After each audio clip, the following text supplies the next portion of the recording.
নমস্কার। আজ বিষয় ডাক্তার সুবর্ণ গোস্বামী। আমরা যেরকম স্বার্থপর হয়ে উঠছি, নিজেরটা ছাড়া আর কিছুই বুঝি না। আমাদের দ্বারা নির্বাচিত সরকারও তাই। সরকারে আসীন ক্ষমতাধররা নিজেরা কিভাবে গুছিয়ে নেবে সেই ধান্দাতেই ব্যস্ত।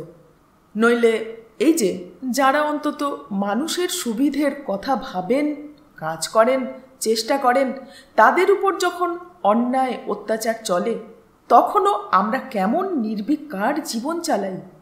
যার উপর অন্যায়, লড়াইটাও এক তারই। ডাক্তার সুবর্ণ গোস্বামীর কথা বলছিলাম। ডাক্তার হিসেবে, প্রশাসক হিসেবে মানুষটার কাজ দৃষ্টান্তমূলক, সরকারও স্বীকার করে।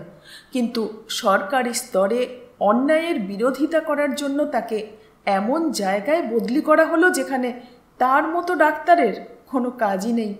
যেহেতু তিনি জনস্বাস্থ্য বিষয়ে মাস্টার্স করেছেন, যাতে রোগ প্রতিরোধে মানুষের কাজে লাগতে পারেন, তাই কোভিড, ডেঙ্গু, ম্যালেরিয়া, যক্ষ্মা রোগ নিয়ন্ত্রণে যে কাজ করেছেন সেটা মডেল হিসেবে সরকার গ্রহণ করেছে। অথচ তাকে কি পুরস্কৃত করা হয়েছে? না, করা হয়নি। কারণ মানুষের ডাক্তার মানুষের প্রয়োজনে প্রাতিষ্ঠানিক অন্যায়, দুর্নীতির বিরুদ্ধে রাস্তায় নেমে প্রতিবাদে অগ্রণী ভূমিকা পালন করেছেন।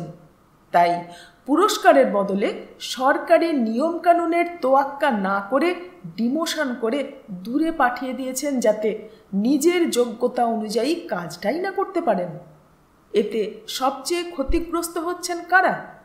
সাধারণ মানুষ, যারা তার বেতন যোগান।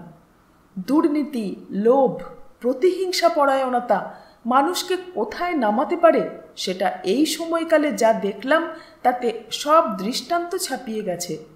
যদিও বিভিন্ন স্তরে মানুষ ডাক্তার গোস্বামীর হয়ে ইতিমধ্যেই পথে নেমেছেন, স্যাটে কেসও করেছেন ডাক্তারবাবু, তবু আরও সর্বাত্মক প্রতিবাদ হওয়া খুব দরকার। না হলে শাসকের এই দম্ভ বাড়তে বাড়তে কোথায় থামবে বলা মুশকিল।